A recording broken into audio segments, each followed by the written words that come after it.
عرب ادیان و مذاہب۔ عام باشندگان عرب حضرت اسماعیل علیہ السلام کی دعوت و تبلیغ کے نتیجے میں دین ابراہیم کے پیرو تھے، اس لیے صرف اللہ کی عبادت کرتے تھے اور توحید پر کاربند تھے۔ لیکن وقت گزرنے کے ساتھ ساتھ انہوں نے خدائی درس و نصیحت کا ایک حصہ بھلا دیا، پھر بھی ان کے اندر توحید اور کچھ دین ابراہیم کے شاعر باقی رہے، تاکہ بنو خزاعہ کا سردار عمر بن لوحی منظر عام پر آیا۔ اس کی نشو نما بڑی نیکوکاری، صدقہ و خیرات اور دینی امور سے گہری دلچسپی پر ہوئی تھی، اس لیے لوگوں نے اسے محبت کی نظر سے دیکھا اور اسے اکابر علماء اور افاضل اولیاء میں سے سمجھ کر اس کی پیروی کی۔ پھر اس شخص نے ملک شام کا سفر کیا، دیکھا تو وہاں بتوں کی پوجا کی جا رہی تھی۔ اس نے سمجھا کہ یہ بھی بہتر اور برحق ہے، کیونکہ ملک شام پیغمبروں کی سرزمین اور آسمانی کتابوں کی نزول گاہ تھی۔ چنانچہ وہ اپنے ساتھ ہبل بت بھی لے آیا اور اسے خانہ کعبہ کے اندر نصب کر دیا، اور اہل مکہ کو اللہ کے ساتھ شرک کی دعوت دی۔ اہل مکہ نے اس پر لبیک کہا۔ اس کے بعد بہت جلد باشندگان حجاز بھی اہل مکہ کے نقش قدم پر چل پڑے، کیونکہ وہ بیت اللہ کے والی اور حرم کے باشندے تھے۔ اس طرح عرب میں بت پرستی کا آغاز ہوا۔ ہبل کے علاوہ عرب کے قدیم ترین بتوں میں سے منات ہے۔ یہ بحر احمر کے ساحل پر قدید کے قریب مسلسل میں نصب تھا۔ اس کے بعد طائف میں لات نامی بت وجود میں آیا، پھر وادی نخلا میں عزا کی تنصیب عمل میں آئی۔ یہ تینوں عرب کے سب سے بڑے بت تھے۔ اس کے بعد حجاز کے ہر خطے میں شرک کی کثرت اور بتوں کی بھرمار ہو گئی۔ کہا جاتا ہے کہ ایک جن عمر بن لوحی کا تابع تھا، اس نے بتایا کہ قوم نوح کے بت یعنی ود، سوا، یغوث، یعوق اور نصر جدہ میں مدفون ہیں۔ اس اطلاع پر عمر بن لوحی جدہ گیا اور ان بتوں کو کھود نکالا، پھر انہیں تہامہ لایا، اور جب حج کا زمانہ آیا تو انہیں مختلف قبائل کے حوالے کیا۔ یہ قبائل ان بتوں کو اپنے اپنے علاقوں میں لے گئے۔ اس طرح ہر قبیلے میں پھر ہر گھر میں ایک بت ہو گیا۔ پھر مشرکین نے مسجد حرام کو بھی بتوں سے بھر دیا۔ چنانچہ جب مکہ فتح کیا گیا تو بیت اللہ کے گرد گرد 360 بت تھے، جنہیں خود رسول اللہ صلی اللہ علیہ وسلم نے اپنے دستے مبارک سے توڑا۔ آپ ہر ایک کو چھڑی سے ٹھوکر مارتے جاتے تھے، وہ گرتا جاتا تھا۔ پھر آپ نے حکم دیا اور ان سارے بتوں کو مسجد حرام سے باہر نکال کر جلا دیا جائے۔ غرض شرک اور بت پرستی اہل جاہلیت کے دین کا سب سے بڑا مظہر بن گئی تھی، جنہیں گھمنڈ تھا کہ وہ حضرت ابراہیم علیہ السلام کے دین پر ہیں۔ پھر اہل جاہلیت کے یہاں بت پرستی کے کچھ خاص طریقے اور مراسم بھی رائج تھے، جو زیادہ تر عمر بن لوحی کی اختراع تھے۔ اہل جاہلیت سمجھتے تھے کہ عمر بن لوحی کی اختراعات دین ابراہیمی تبدیل نہیں بلکہ بدعت حسنہ ہے۔ ذیل میں ہم اہل جاہلیت کے اندر رائج بت پرستی کے چند اہم مراسم کا ذکر کر رہے ہیں۔ نمبر 1، دور جاہلیت کے مشرکین بتوں کے پاس مجاور بن کر بیٹھتے تھے، ان کی پناہ ڈھونڈتے تھے، انہیں زور زور سے پکارتے تھے اور حاجت روائی اور مشکل کشائی کے لیے ان سے فریاد اور التجائیں کرتے تھے، اور سمجھتے تھے کہ وہ اللہ سے سفارش کر کے ہماری مراد پوری کروا دیں گے۔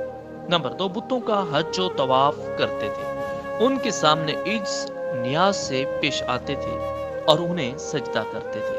نمبر 3، بتوں کے لیے نذرانے اور قربانیاں پیش کرتے، اور قربانی کے ان جانوروں کو کبھی بتوں کے آستانوں پر لے جا کر ذبح کر دیا کرتے، اور کبھی کسی بھی جگہ ذبح کر لیتے تھے، مگر بتوں کے نام پر ذبح کرتے تھے۔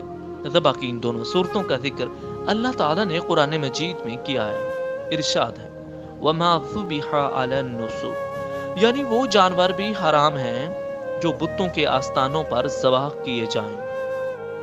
دوسری جگہ ارشاد ہے وَلَا تَأْكُلُوا مِمَّا لَمْ يُذْكَرِ اسْمُ اللَّهِ عَلَيْهِ، یعنی اس جانور کا گوشت مت کھاؤ جس پر اللہ کا نام نہ لیا گیا ہو۔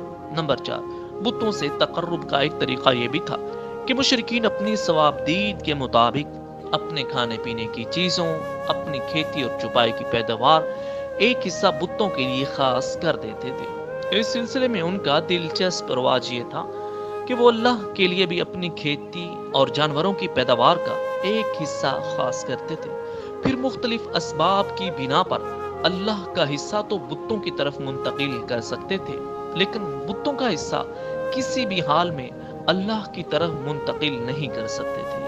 اللہ تعالیٰ ارشاد فرماتا ہے وَجَعَلُوا لِلَّهِ مِمَّا ذَرَى مِنَ الْحَرْثِ وَالْأَنْعَامِ نَصِيبًا فَقَالُوا هَذَا لِلَّهِ بِزَعْمِهِمْ وَهَذَا لِشُرَكَائِنَا فَمَا كَانَ لِشُرَكَائِهِمْ فَلَا يَصِلُ إِلَى اللَّهِ وَمَا كَانَ لِلَّهِ فَهُوَ يَصِلُ إِلَى شُرَكَائِهِمْ سَاءَ مَا يَحْكُمُونَ۔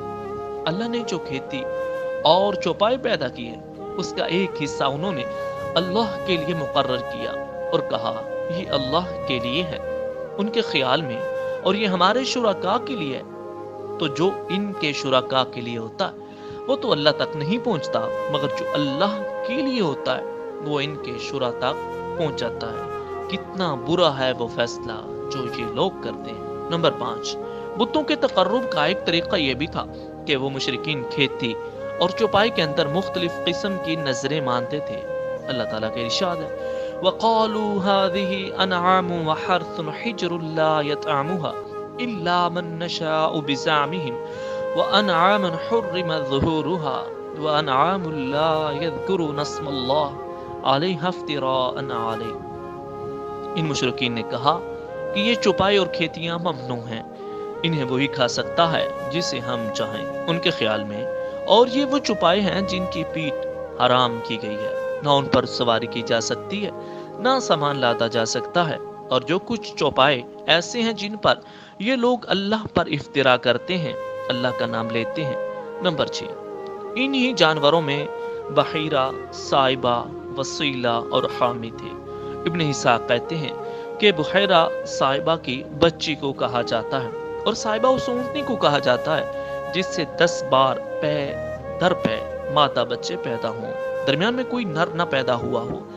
ایسی اونٹنی کو آزاد چھوڑ دیا جاتا تھا، اس پر سواری نہیں کی جاتی تھی، اس کے بال نہیں کاٹے جاتے تھے، اور مہمان کے سوا کوئی اس کا دودھ نہیں پیتا تھا۔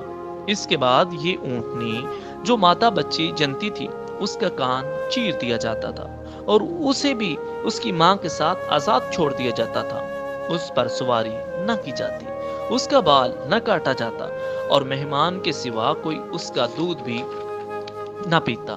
یہ بحیرہ ہے اور اس کی ماں سائبہ ہے۔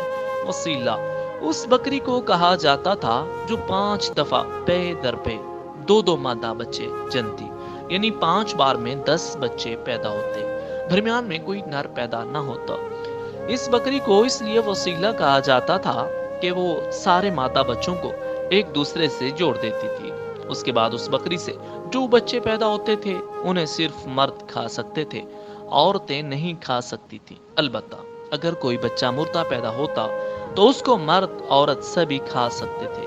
حامی اس نر اونٹ کو کہتے تھے جس کی جفتی سے پے در پے 10 مادہ بچے پیدا ہوتے، درمیان میں کوئی نر نہ پیدا ہوتا۔ ایسے اونٹ کی پیٹھ محفوظ کر دی جاتی تھی، نہ اس پر سواری کی جاتی تھی، نہ اس کا بال کاٹا جاتا تھا، بلکہ اسے اونٹوں کے ریوڑ میں جفتی کے لیے آزاد چھوڑ دیا جاتا تھا، اس کے سوا اس سے کوئی دوسرا فائدہ نہ اٹھایا جاتا تھا۔ دور جاہلیت کی بت پرستی کے ان طریقوں کی تردید کرتے ہوئے اللہ تعالیٰ نے فرمایا ما جعل اللہ من بحیرۃ ولا سائبۃ ولا وصیلۃ ولا حام ولكن الذين كفروا يفترون على الله الكذب واكثرهم لا يعقلون۔ اللہ نے نہ کوئی بحیرہ، نہ کوئی سائبہ، نہ کوئی وسیلہ اور نہ کوئی حامی بنایا، لیکن جن لوگوں نے کفر کیا وہ اللہ پر جھوٹ کرتے ہیں اور ان میں سے اکثر عقل نہیں رکھتے۔ ایک دوسری جگہ ارشاد فرمایا وَقَالُوا مَا فِي بُطُونِ هَٰذِهِ الْأَنْعَامِ خَالِصَةٌ لِّذُكُورِنَا وَمُحَرَّمٌ عَلَىٰ أَزْوَاجِنَا وَإِن يَكُن مَيْتَةً فَهُمْ فِيهِ شُرَكَاءُ۔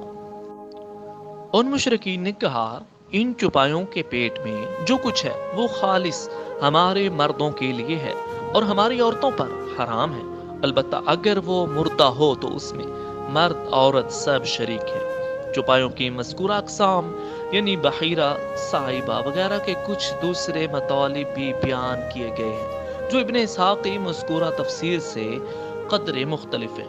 حضرت سعید بن مسیب رحمہ اللہ کا بیان ہے کہ یہ جانور ان کے طاغوتوں کے لیے تھے، اور صحیح بخاری میں مرفوعاً مروی ہے کہ عمر بن لحی پہلا شخص ہے جس نے بتوں کے نام پر جانور چھوڑے۔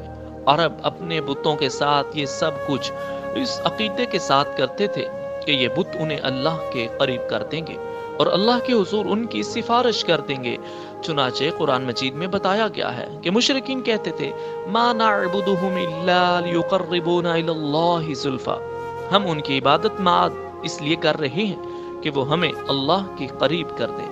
وَيَعْبُدُونَ مِن دُونِ اللَّهِ مَا لَا يَضُرُّهُمْ وَلَا يَنفَعُهُمْ وَيَقُولُونَ هَؤُلَاءِ شُفَعَاؤُنَا عِندَ اللَّهِ، یہ مشرکین اللہ کے سوا ان کی عبادت کرتے ہیں جو انہیں نہ نفع پہنچا سکیں نہ نقصان، اور کہتے ہیں کہ یہ اللہ کے پاس ہمارے سفارشی ہیں۔ مشرکین عرب ازلام یعنی فال کے تیر بھی استعمال کرتے تھے۔ اسلام ظلم کی جمع ہے، اور ظلم اس تیر کو کہتے ہیں جس پر نہ لگے ہوں۔ فالگیری کے لیے استعمال ہونے والے یہ تیر 3 قسم کے ہوتے تھے۔ ایک وہ جن پر صرف ہاں یا نہیں لکھا ہوتا تھا، اس قسم کے تیر سفر اور نکاح وغیرہ جیسے کاموں کے لیے استعمال کیے جاتے تھے۔ اگر فال میں ہاں نکلتا تو مطلوبہ کام کر ڈالا جاتا، اگر نہیں نکلتا تو سال بھر کے لیے ملتوی کر دیا جاتا اور آئندہ پھر فال نکال لی جاتی۔ فال گیروں کے تیروں کی دوسری قسم وہ تھی جن پر پانی اور دیت وغیرہ درج ہوتے تھے، اور تیسری قسم وہ تھی جس پر یہ درج ہوتا تھا کہ تم میں سے ہے یا تمہارے علاوہ سے ہے یا ملحق ہے۔ ان تیروں کا مصرف یہ تھا کہ جب کسی کے نسب میں شبہ ہوتا تو اسے 100 اونٹوں سمیت حبل کے پاس لے جاتے، اونٹوں کو تیر والے مہنت کے حوالے کرتے، وہ تمام تیروں کو ایک ساتھ ملا کر گھماتا، جھنجھوڑتا، پھر ایک تیر نکالتا۔ اب اگر یہ نکلتا کہ تم میں سے ہے تو وہ ان کے قبیلے کا ایک معزز فرد قرار پاتا، اگر یہ برآمد ہوتا کہ تمہارے غیر سے ہے تو حلیف قرار پاتا، اور اگر یہ نکلتا کہ ملحق ہے تو ان کے اندر اپنی حیثیت پر برقرار رہتا، نہ قبیلے کا فرد مانا جاتا نہ حلیف۔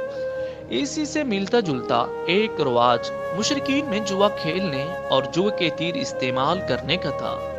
اسی تیر کی نشاندہی پر وہ جوے کا اونٹ ذبح کر کے اس کا گوشت بانٹتے تھے۔